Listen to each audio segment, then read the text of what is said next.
This is just a quick video to make sure that you remember how to do problems like multiplying binomials, and later on in the video there'll be factoring. So this is from the review worksheet that I posted, and I'm just going to do problem 1, and then I'll skip down and I'll do problem 7 for the factoring. So feel free to fast forward if that's the part that you need to see.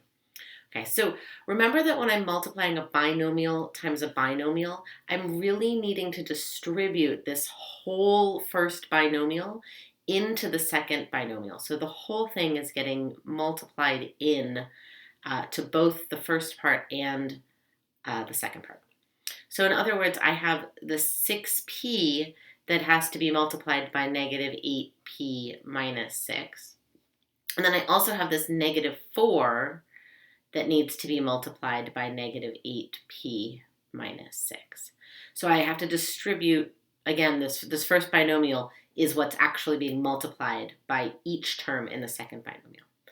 So that's my first step, but then my second step is that I have to double the distribution. So I have to do double distributive property. So now the 6p needs to multiply by the first term and then the second term. So then I get negative 48p squared plus 36p plus 32p plus 24. And then I'm able to combine my like terms, and here my like terms are 36p and 32p. So that's 68 p's. And it's positive, and then I'm just going to bring down the negative 48p squared and the positive 24. So that's what's really happening. Some of you might have already mastered a sort of shortcut strategy, if you will, where you think about it as this first term is being distributed into the second terms, and then the second from the part is being distributed into the second part. So you might think of it as the 2a going into the first, and then this outer, and then this 3 doing the inside terms, and then the last. Sometimes this method is referred to as the FOIL method, the first, outer, inside, last method. And it works with binomials. Excuse me. All right. And so it will result in the same strategy. So I do the 2a times the negative 3a, so that's negative 6a squared.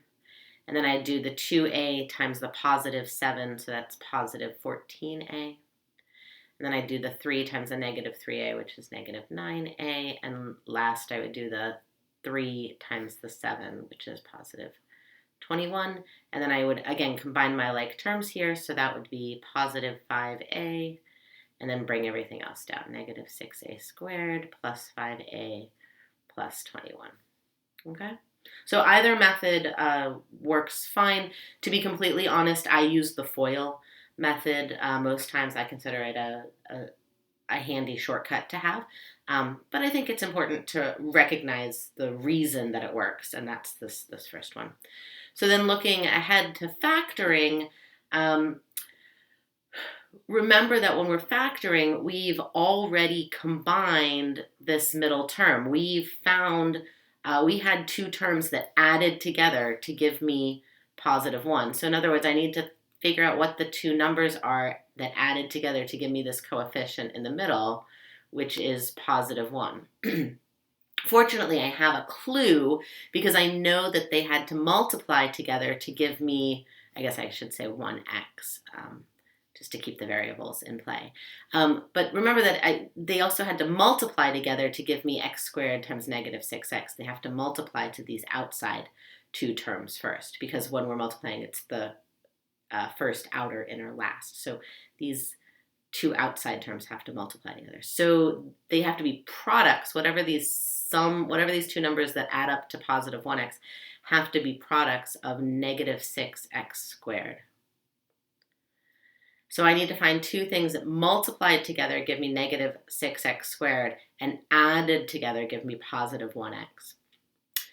And so I've got to be careful with my signs here. Because this is positive, my bigger number has to have a positive sign. So I'm pretty sure it's going to be 3 and 2, but it's going to be a positive 3x and a negative 2x. And those, when added together, should give me positive 1x. So these are the two things that were combined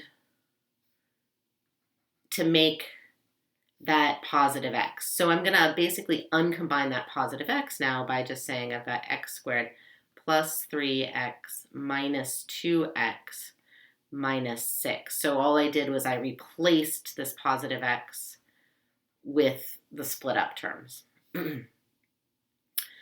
And now I can do a little nice little mathemagic trick here by just grouping. I'm going to say, okay, well, I can't find a common factor for all of them, but if I group them into two parts, and I think of it as this binomial plus this binomial, and be careful, notice that I put the negative sign inside the parentheses and I made it an addition problem, so I don't have to worry about distributing a negative. That gets confusing to think about. So just make it a plus between the two binomials and put the sign inside the parentheses for now. So basically I said, okay, well, instead of adding all 4 terms, I'm going to add 2 terms first, and then I'm going to add the other 2 terms because it's all addition and I can group it however I want to. And so now I'm going to look and see, is there a factor that's common to this first pair? And sure enough, there's a factor of x that I can factor out.